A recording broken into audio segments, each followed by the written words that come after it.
Let's talk about Imran Khan,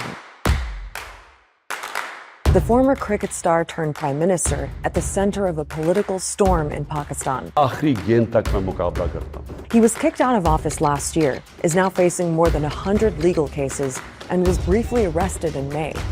It led to huge protests and violence.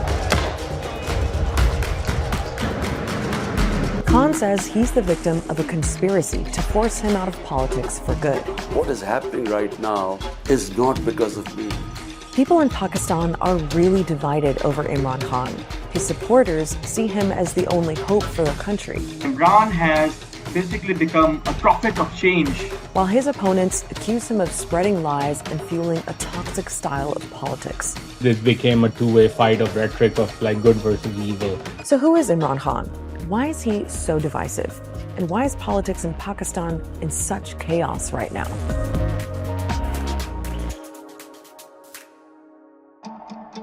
First off, let's run through Imran Khan's backstory. He was born into an upper-class family in Lahore and went to an elite high school. He studied at Oxford University in England, but it was his cricketing career that made him into a superstar.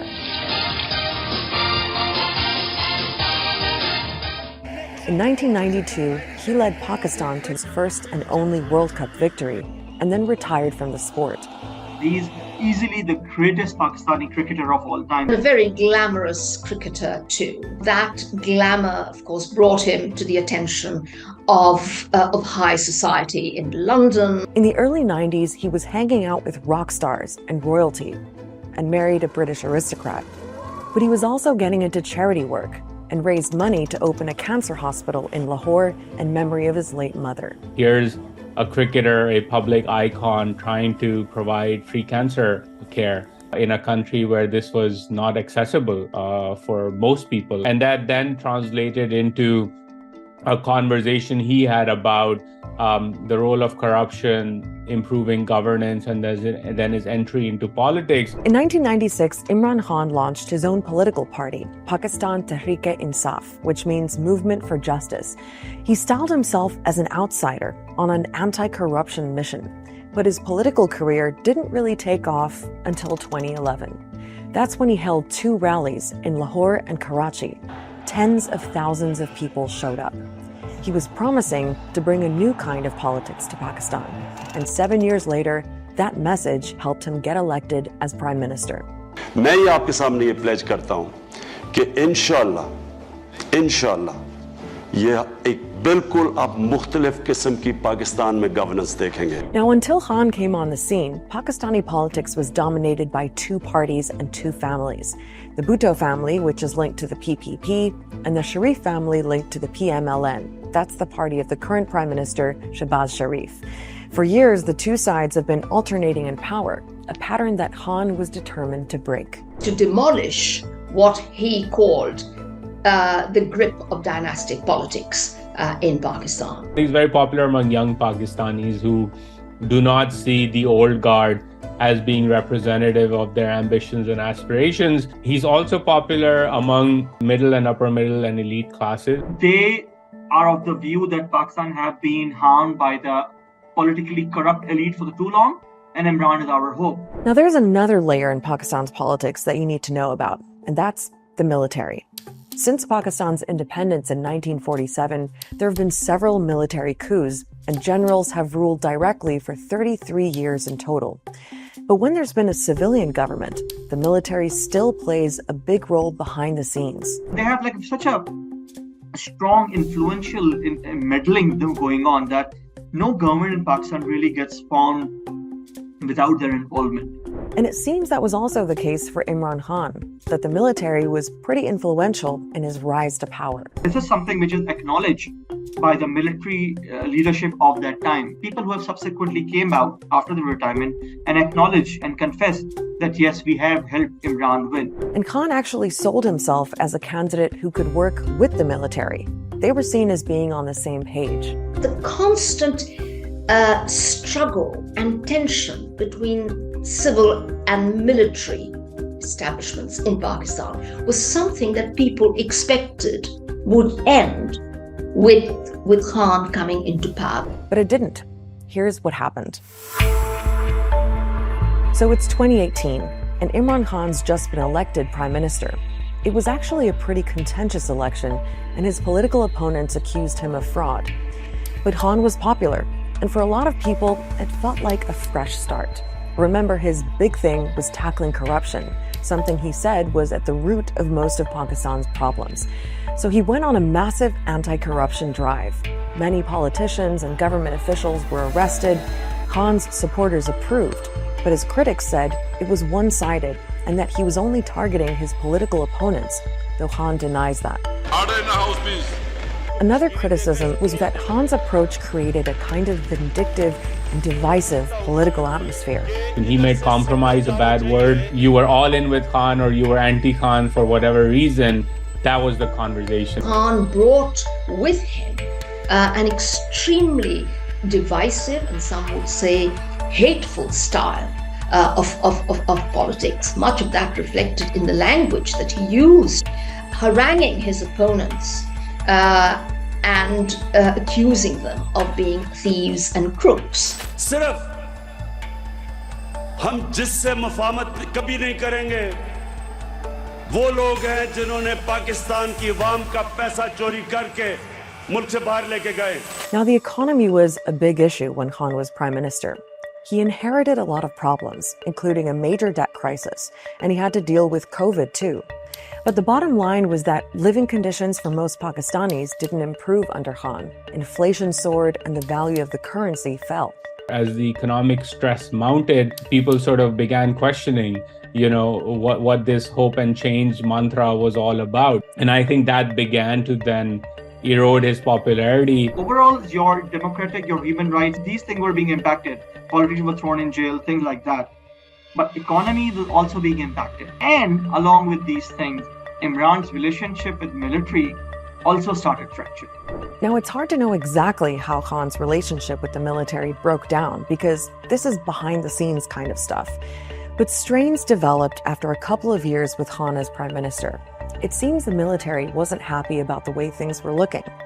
The economy was in bad shape. And on foreign policy, Khan seemed to be going his own way with a more anti-Western approach. There was a reported disagreement, too, over the intelligence chief, who was supposed to leave his job after 3 years, as per military policy, but Khan wanted him to stay. It was kind of a straw that, if not broke the camel's back, it really made things irreparable from that time onward. It's always been a marriage of unequals. Every time a politician or a political party has allied itself with Pakistan's military, they always get hurt by it. By 2022, it seemed pretty clear that the military was pulling their support from Khan by standing back so the opposition parties could go after him. Those parties held a no-confidence vote in parliament, Khan lost, and Shehbaz Sharif replaced him as prime minister.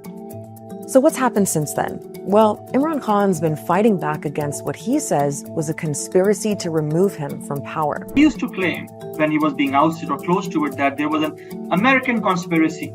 Within a few months, Khan's tune had changed. It has moved from a conspiracy hatched abroad to a conspiracy hatched at home. He has also singled out the serving army chief as having some kind of personal grudge against him. He's held huge rallies all across Pakistan. At one of them, he was shot in the leg, and he says it was an assassination attempt. Now, Khan's been calling for a general election, and under the constitution, that has to happen by October at the latest. But Khan says his opponents are using a mountain of legal cases, more than 100, to try to exclude him from running. Every other day, there's some sort of case which comes up in a court appearance. They include all sorts of allegations, from corruption to terrorism, even attempt to murder. The military establishment, they're too scared for elections because they're scared I will win. So because of that, they're doing everything to make sure that I get out of the race. Being convicted on any one of these would lead to his disqualification, which is, I think, what they are trying for. It all got pretty dramatic in May, when Khan was arrested in connection with one of the cases. Anger against the arrest of Imran Khan has turned into violent confrontations. Tear gas shells have been fired at this crowd, blocking the main highway towards Islamabad. These are the protesters, and that in the distance is the police line. And since that violence, thousands of people linked to Khan's party have been detained, including senior leaders. An absolutely massive crackdown. Undeniably, the state has really come down hard on Imran and his party in a very brutal manner. The government is using similar tactics that he tried to use against them, and it's taken things to the next level. To his supporters, Imran Khan is the ultimate political victim. And everything that's happened in the last year or so has actually boosted his popularity. ये लोग जितना उसको दोबारा ना अल्लाह उसको ऊपर ला रहा है, अल्लाह इज्जत दे रहा है उसको, अल्लाह लाने वाला है. जो खान साहब कहते हैं बिल्कुल सही है, हम तो अपने लीडर के साथ हैं. By all accounts, Imran Khan today is Pakistan's most popular politician. I think there is agreement that if elections were to be held tomorrow, he would win. So Imran Khan is as popular as he's ever been. And disillusionment with the current government of Shehbaz Sharif probably has something to do with that. There's a full-blown economic crisis. Pakistan is running out of foreign currency and could soon default on its debts if it can't secure more loans. And millions of people are still dealing with the aftermath of last year's floods that left a third of the country underwater. So while this brutal political fight is going on, there are so many other urgent problems stacking up. 4 million people just over a few months have fallen below the poverty line. And I don't think any segment of elite society, politically or institutionally in Pakistan, and that includes the military, has an answer to solving these problems. And that's the real tragedy here. Complete chaos happening. And it's easy to blame Imran Khan for it, or military for it, or this class or that class. And all of these allegations have partial merits. But ultimately, the people who are suffering are the people of Pakistan, the country as a whole. Check out our last explainer on why Arab countries are cozying up to Syria's President Bashar al-Assad. And don't forget to subscribe so you don't miss the next episode of Start Here.